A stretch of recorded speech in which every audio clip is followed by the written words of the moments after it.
Aliens വന്നാൽ നമ്മൾ ഒന്നിക്കുമോ?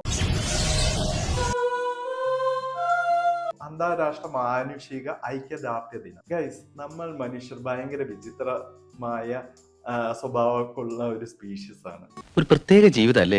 India Pakistan cricket match നടക്കുമ്പോൾ നമ്മൾ എല്ലാവരും സഡൻലി ദേശഭക്തിയുള്ളവരായി മാറും. പിന്നെ ഇന്ത്യ ഇന്ത്യ എന്നെല്ലാം വിളിച്ചുകൊണ്ടിരിക്കുക. അതേപോലെ IPL ഒക്കെ വരുമ്പോൾ നമ്മൾ മലയാളി ആയാലും ചെന്നൈ സൂപ്പർ കിങ്സ് നമ്മൾ ചെന്നൈക്കാരാവും, അല്ലെങ്കിൽ മുംബൈ ഇന്ത്യൻസ് ആവും മുംബൈക്കാരാവും.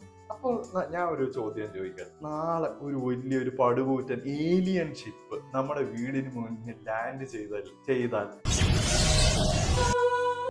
അപ്പോൾ നമ്മൾ അവരോട് ജാതി ചോദിക്കുകയോ, ഭാഷ ചോദിക്കുകയോ, മതം ചോദിക്കുകയോ, അല്ലെങ്കിൽ ഏതെങ്കിലും ദേശീയ വസ്ത്രക്കാരോ ആയി മാറും? ഇല്ല.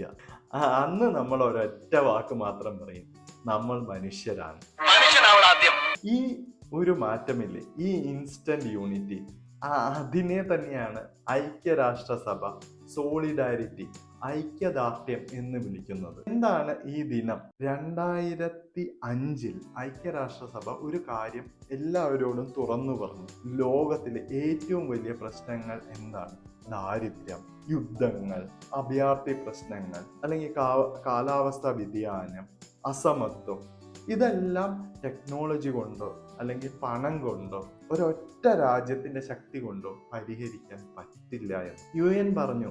Countries must stop acting like competitors and start acting like one humanity. എന്ന് വെച്ചാൽ രാജ്യങ്ങൾ പരസ്പരം മത്സരിക്കുന്നവരായി പെരുമാറുന്നത് നിർത്തി ഒരു മനുഷ്യ കുടുംബമായി പ്രവർത്തിക്കാൻ തുടങ്ങി. അതാണ് സോളിഡാരിറ്റി, ഐക്യദാർഢ്യം എന്ന് പറയുന്നത്. ഇത് ലോകത്തെ ഓർമ്മിപ്പിക്കാൻ വേണ്ടിയാണ് ഡിസംബർ 20 ഇന്ന് ഇന്റർനാഷണൽ ഹ്യൂമൻ സോളിഡാരിറ്റി ഡേ, അതായത് അന്താരാഷ്ട്ര മാനുഷിക ഐക്യദാർഢ്യ ദിനമായി പ്രഖ്യാപിച്ചത്. എന്താണ് ഐക്യദാർഢ്യം എന്ന് പറയുക? ഐക്യദാർഢ്യം എന്ന് കേൾക്കുമ്പോൾ ഭയങ്കര ഒരു അക്കാഡമിക് വേർഡായിട്ട് നമുക്ക് തോന്നും, അല്ലെങ്കിൽ ഒരു സാഹിത്യം പറയണ പോലെയൊക്കെ തോന്നും, അല്ലേ?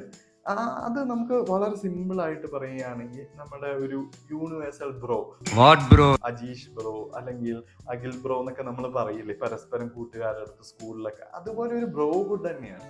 അപ്പൊ ഒരാൾ വീഴുമ്പോൾ നമ്മൾ കൈ കൊടുക്കുക, അല്ലെങ്കിൽ നമ്മൾ കൂടെയുള്ളവർക്ക് ഇപ്പൊ വിശന്നിരിക്കുമ്പോൾ അവനൊരു പൊതിച്ചോറ് മേടിച്ചു കൊടുക്കുക. ഇതെല്ലാം, അല്ലെങ്കിൽ ജാതിയും മതവും ഒന്നും നോക്കാതെ നമ്മൾ സ്കൂളിലൊക്കെ ഇരുന്ന പോലെ സഹായിക്കുന്നതും എല്ലാം ഇതിന്റെ ഭാഗം തന്നെ. അപ്പൊ നമുക്ക് പറയാം വലിയൊരു തരത്തിൽ വസുദൈവ കുടുംബകം. പക്ഷെ ഈ ആശയം UN ഇൻവെന്റ് ചെയ്തതല്ല, നമ്മൾ ഇന്ത്യക്കാര് നൂറ്റാണ്ടുകൾക്ക് മുമ്പേ പറഞ്ഞതാണ് വസുദൈവ കുടുംബകം. അതായത് ഈ ലോകം മുഴുവൻ ഒരു കുടുംബമാണ്. ഇതിന്റെ പ്രശ്നം എന്റെ പ്രശ്നം കൂടിയാണ്. G20 ഉച്ചകോടിയിലെല്ലാം ഇന്ത്യ ഈ മന്ത്രം ഉയർത്തിക്കാട്ടിയാൽ നിങ്ങൾ കണ്ടിരിക്കുമല്ലോ. ഐക്യദാർഢ്യം എന്നത് നമ്മുടെ DNA ഉള്ള കാര്യം തന്നെയാണ്, പുതിയതായിട്ടുള്ള ഒരു കാര്യമൊന്നുമല്ല. 2025 UN ഒരു ഇതിന് വേണ്ടിയിട്ടുള്ള ഒരു തീം വെച്ചിട്ടുണ്ട്. ആ തീം എന്താണെന്ന് പറഞ്ഞു കഴിഞ്ഞാൽ സുസ്ഥിര വികസനത്തിനായുള്ള ഐക്യദാർഢ്യം, സോളിഡാരിറ്റി ഫോർ സസ്റ്റൈനബിൾ ഡെവലപ്മെന്റ് എന്ന ആശയം. ഇതിന്റെ അർത്ഥം എന്താണ്? നമ്മൾ മാത്രം നന്നായാൽ പോരാ, നമ്മൾ ഉപയോഗിക്കുന്ന ഭൂമി, വെള്ളം, വായു, വനം ഇവയെല്ലാം വരും തലമുറയ്ക്ക് വേണം. അതേപോലെ പ്ലാസ്റ്റിക് ഉപയോഗിക്കുന്നത് കുറയ്ക്കുന്നത്, വെള്ളം പാഴാക്കാതിരിക്കുന്നത്, അതേപോലെ മാക്സിമം നമ്മൾ പബ്ലിക് ട്രാൻസ്പോർട്ട്, ബസ്സിലോ ട്രെയിനിലോ നമ്മൾ ബൈക്കിലോ അല്ലെങ്കിൽ കാറിലോ പോവാതെ മാക്സിമം അത് ഉപയോഗിക്കുക. ഇതെല്ലാം നമ്മൾ അങ്ങനെ ചെയ്ത ആരെയാ സഹായിക്കും? നമ്മൾ അറിയാതെ തന്നെ വരും തലമുറയിലുള്ള ആൾക്കാരെയാണ്. അതാണ് ഇന്റർ ജനറേഷണൽ സോളിഡാരിറ്റി. നമ്മൾ വരുന്ന ജനറേഷന് വേണ്ടിയിട്ടുള്ള ഒരു മുൻകരുതലായിട്ടും കൂടിയുള്ള ഒരു ഐക്യദാർഢ്യമാണ്. അതാണ് ഈ വർഷത്തെ തീം. പിന്നെ ഇതിൽ നമ്മൾ ഭിന്നശേഷിക്കാരുടെ ഒരു ഐക്യദാർഢ്യം എന്ന് പറയുമ്പോൾ അത് വെറും ആരോഗ്യമുള്ളവർക്ക് വേണ്ടിയിട്ടുള്ളത് മാത്രമല്ല. ഐക്യദാർഢ്യം സ്ട്രോങ് ആയിരിക്കണമെങ്കിൽ അതിലെല്ലാവരും ഉൾപ്പെടും. ഭിന്നശേഷിക്കാർ, ട്രാൻസ്ജെൻഡർ സമൂഹം, കുടിയേറ്റ തൊഴിലാളികൾ, ഈ വഴിയരികിലില്ലേ അതിലുള്ള മനുഷ്യര്, സമൂഹത്തിൽ നമ്മൾ കാണാതെ പോകുന്ന ഭിന്നശേഷിക്കാർ, ഡിഫറൻ്റ്ലി ഏബിൾ, ട്രാൻസ്ജെൻഡർ കമ്മ്യൂണിറ്റിക്കാർ എന്നിവരെ കൂടി ചേർത്ത് പിടിക്കുമ്പോഴാണ് അത് പൂർണ്ണമാകുന്നത്. എന്ന് വെച്ച് കഴിഞ്ഞാൽ നമ്മൾ ഉണ്ടാക്കുന്ന കെട്ടിടങ്ങൾ, പാർക്ക്, ആശുപത്രി, ഇതിലെല്ലാം റാമ്പ് പണിയുക, അതേപോലെ ട്രാൻസ്ജെൻഡേഴ്സ് എല്ലാവരും ഈക്വലായി റെസ്പെക്ട് ചെയ്യുക. അപ്പോൾ ഈ സോളിഡാരിറ്റി ഇല്ലാതെ സൊസൈറ്റി തന്നെ നിലനിൽക്കില്ല. പറ്റില്ല. അതേപോലെ ഈക്വൽ റെസ്പെക്ട് പറഞ്ഞാൽ റിയൽ സോളിഡാരിറ്റിയാണ്. അത് എല്ലാവർക്കും തുല്യമായിട്ട് ഇതെല്ലാം നൽകേണ്ടത് നമ്മുടെ ഒരു കടമ കൂടി. അവകാശങ്ങൾക്കൊപ്പം ശരിക്കും പറഞ്ഞു കഴിഞ്ഞാൽ നമുക്ക് എല്ലാവർക്കും കടമകളുണ്ട്. ചൈൽഡ് റൈറ്റ്സ്, ഹ്യൂമൻ റൈറ്റ്സ് പോലെ തന്നെ പലപ്പോഴും നമ്മൾ അവകാശങ്ങളെ കുറിച്ച്, റൈറ്റ്സിനെ കുറിച്ച് സംസാരിക്കാറുണ്ട്. എനിക്കത് കിട്ടണം, ഇത് കിട്ടണം എന്നൊക്കെ. പക്ഷെ ഐക്യദാർഢ്യം എന്നത് ഒരു വൺ വേ ട്രാഫിക് അല്ല. അവകാശങ്ങൾക്കൊപ്പം തന്നെ തുല്യ പ്രാധാന്യമുള്ളതാണ് നമ്മുടെ കടമകൾ, ഡ്യൂട്ടീസ് എന്ന് പറയുന്നത്. നമ്മുടെ ഭരണഘടനയിൽ തന്നെ നോക്കിക്കഴിഞ്ഞാൽ ഫണ്ടമെന്റൽ ഡ്യൂട്ടീസ് പറഞ്ഞിട്ടുള്ളതാണ്. ഈ ഐക്യദാർഢ്യത്തെ കുറിച്ച് അവിടെയും പറയുന്നുണ്ട്. നോക്കൂ, നമുക്ക് ചെയ്യാവുന്ന ചില പ്രധാന കടമകളൊക്കെ ഉണ്ട് അല്ലേ? നമുക്ക് കടമകളില്ലാതെ നമ്മൾ വെറും റൈറ്റ്സിനെ കുറിച്ച് പറഞ്ഞിട്ട് കാര്യമില്ല. പരസ്പര ബഹുമാനം, മ്യൂച്വൽ റെസ്പെക്ട്, മറ്റൊരാളുടെ മതം, ഭാഷ, വസ്ത്ര എന്നിവയോട് സഹിഷ്ണുത കാണിക്കുക എന്നത് നമ്മുടെ വലിയൊരു കടമയാണ്. നീ എന്നെ പോലെ ആകണം എന്നല്ല, അതല്ല, നീ ആയിരിക്കുക, ഞാൻ നിന്നെ ബഹുമാനിക്കുന്നു എന്ന് പറയുന്നതാണ് ശരിക്കും പറയുന്നുള്ള ഐക്യത. പൊതുമുതൽ സംരക്ഷിക്കൽ, നമ്മൾ ഈ പ്രൊട്ടക്റ്റിംഗ് പബ്ലിക് പ്രോപ്പർട്ടി എന്നൊക്കെ പറയില്ല, നമ്മുടെ റോഡ്, ആശുപത്രി, പാർക്ക്, ഇതെല്ലാം നമ്മുടെ തന്നെയാണ്. നമ്മൾ അതിനെ എല്ലാം സംരക്ഷിക്കുന്നത് നമ്മളുടെ തന്നെ ആവശ്യമാണ്. അല്ലാതെ നീ എന്താണ് ഇവിടെ വല്ല വേസ്റ്റ് ഇട്ട് കഴിഞ്ഞ് കഴിഞ്ഞാൽ നീ ഇത് റോഡാണോ വിചാരിച്ചിരിക്കുന്നത്? അപ്പോൾ റോഡും ശരിക്കും നമ്മൾ നമ്മുടെ ഭാഗം അല്ല എന്നാണ് വിചാരിക്കുന്നത്, അതും നമ്മുടെ തന്നെ ഭാഗമാണ്. അതേപോലെ പരിസ്ഥിതി സംരക്ഷണം, കെയറിങ് ഫോർ നേച്ചർ, കാലാവസ്ഥാ വ്യതിയാനം ഇന്ന് ലോകം നേരിടുന്ന വലിയൊരു പ്രശ്നമാണ്. മാലിന്യീകരണം കുറയ്ക്കുക, ഊർജം ലാഭിക്കുക, ലോകത്തോട് നമ്മൾ കാണിക്കുന്ന ഏറ്റവും വലിയ ഐക്യദാർഢ്യമാണ്. അതേപോലെ സഹജീവി സ്നേഹം, കമ്പാഷൻ, മൃഗങ്ങളോടും പ്രകൃതിയോടും സഹജീവികളോടും കരുണ കാണിക്കുക. ഒരാൾ അപകടത്തിൽ പെടുമ്പോൾ വീഡിയോ എടുക്കാതെ അവരെ സഹായിക്കാൻ ഓടിച്ചെല്ലുക എന്നത് ഒരു പൗരന്റെ പ്രാഥമികമായിട്ടുള്ള ഒരു കടമയാണ്. ചുരുക്കത്തിൽ പറഞ്ഞ എൻ്റെ അവകാശം മറ്റൊരാളുടെ കടമയാണ്, എൻ്റെ കടമ മറ്റൊരാളുടെ അവകാശവുമാണ്. ഇത് രണ്ടും ബാലൻസ് ചെയ്ത് പോകുമ്പോഴേ സമാധാനമുള്ള ഒരു ലോകം ഉണ്ടാവും. സിമ്പിളായി പറഞ്ഞ നമ്മുടെ ഫ്രീഡം മറ്റൊരാളുടെ മൂക്കിൻ തുമ്പത്ത് അവസാനിക്കും. ഇതിന് പക്ഷെ കുറെ വെല്ലുവിളികളുണ്ട്. നമ്മൾ വില്ലന്മാരെന്നൊക്കെ പറയണ പോലെ കുറച്ച് വെല്ലുവിളികളുണ്ട്. അതിലെ ഏറ്റവും വലിയ വെല്ലുവിളിയാണ് നമ്മൾ ഈ കാലത്ത് നടക്കുന്ന യുദ്ധങ്ങൾ, അതേപോലെ സ്വാർത്ഥ മനോഭാവങ്ങൾ, കുറെ ഫേക്ക് ന്യൂസുകൾ വരുന്നുണ്ട്. പിന്നെ അതേപോലെ ഹെയ്റ്റ് പൊളിറ്റിക്സിന് വേണ്ടിയിട്ടുള്ള ഫേക്ക് ന്യൂസുകൾ, എസ്പെഷ്യലി നമ്മൾ ഈ വാട്സപ്പ് യൂണിവേഴ്സിറ്റിയിലൊക്കെ ഉള്ള വ്യാജ വാർത്തകളൊക്കെ ഇല്ലേ, ആളുകളെ തമ്മിലടിപ്പിക്കാൻ നോക്കുന്നതിന് മുൻപിൽ ഞങ്ങൾ ഒന്നാണ് എന്ന് കാണിച്ചു കൊടുക്കാൻ നമുക്ക് കഴിയും.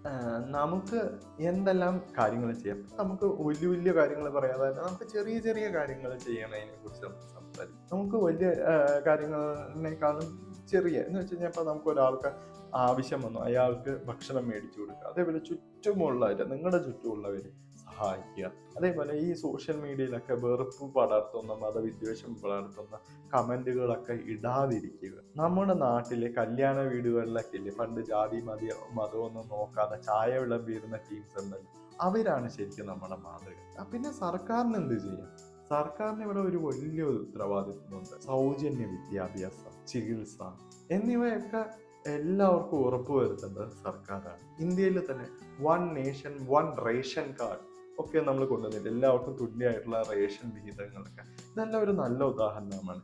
എവിടെ പോയാലും പട്ടിണി കിടക്കരുത് എന്ന ആ ചിന്ത നല്ലതാണ്. ഇതെല്ലാമാണ് അതിന്റെ പിന്നിലുള്ളത്. പിന്നെ സഹായ സംവിധാനങ്ങൾ, സഹായിക്കാൻ ആഗ്രഹമുള്ളവർക്ക് വേണ്ടി ചില വിവരങ്ങൾ ഞാൻ നൽകും. ഇന്ത്യയിലായിട്ട് തന്നെ prime minister national relief fund PMNRF ഉണ്ട്, അതിലേക്ക് നിങ്ങൾക്ക് കോൺട്രിബ്യൂട്ട് ചെയ്യാം. അതേപോലെ അതിർത്തി തൊഴിലാളികൾക്കായി ഇന്ത്യ ലേബർ ഹെൽപ്പ് ലൈൻ ഉണ്ട്, 1800-833-9020. അതൊക്കെ പ്രവർത്തിക്കുന്നുണ്ട്. നിങ്ങൾക്ക് ആർക്കെങ്കിലും വേണ്ടി വിളിക്കാം, ഹെൽപ്പ് ചെയ്യാം. ഇതിൻ്റെയൊക്കെ ലിങ്കുകളില്ലേ ഞാൻ ഡിസ്ക്രിപ്ഷനിൽ കൊടുക്കാം. പിന്നെ അതേപോലെ ഇത്രയും പറഞ്ഞപ്പോൾ എനിക്കൊരു കൊച്ചു കഥ നമ്മുടെ കേരളത്തിൽ നടന്നതന്നെ. കേരളത്തിൽ നമ്മൾ പ്രളയം ഉണ്ടായിരുന്ന സമയത്തിൽ നമ്മൾ ഹെലികോപ്റ്ററിനായി കാത്തു നിൽക്കാതെ സ്വന്തം വഞ്ചിയുമായി ഇറങ്ങിയ പാവം മീൻപിടുത്തക്കാരുണ്ടായിരുന്നില്ലേ, മുക്കുവര്. അവര് പലർക്കും വീട് പോയിട്ടുണ്ടാവും, പണി പോയിട്ടുണ്ടാവും. പക്ഷെ എൻ്റെ നാട്ടുകാർ വെള്ളത്തിലാണ് എന്ന് കണ്ടപ്പോൾ അവർ ഇറങ്ങി തിരിച്ചു.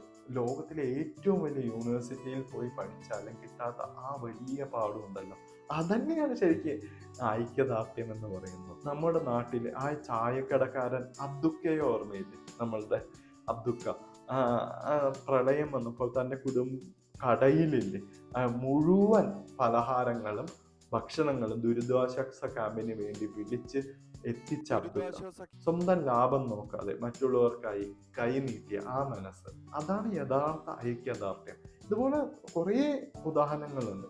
ഇതിനായിട്ടൊക്കെ ഏലിയൻസ് വരുന്നത് വരെ നമ്മൾ ഇതിനൊക്കെ വേണ്ടി കാത്തിരിക്കണം. നമുക്ക് ഇപ്പൊ തന്നെ ഇറങ്ങി പ്രവർത്തിക്കാം. അപ്പോൾ ഗൈസ്, ഈ ഐക്യദാർഢ്യ ദിനത്തിൽ നമുക്ക് ഒരാളെ എങ്കിലും സഹായിക്കും. നിങ്ങളുടെ ഒരു പുഞ്ചിരി പോലും മറ്റൊരാൾക്ക് ആശ്വാസമാണ്. ഐക്യദാർഢ്യമുണ്ടെങ്കിൽ നമുക്ക് എന്ത് വലിയ പ്രതിസന്ധികളും മറികടക്കാം. ഈ വീഡിയോ ഇഷ്ടപ്പെട്ടെങ്കിൽ ലൈക്ക് ചെയ്യുക, ഷെയർ ചെയ്യുക.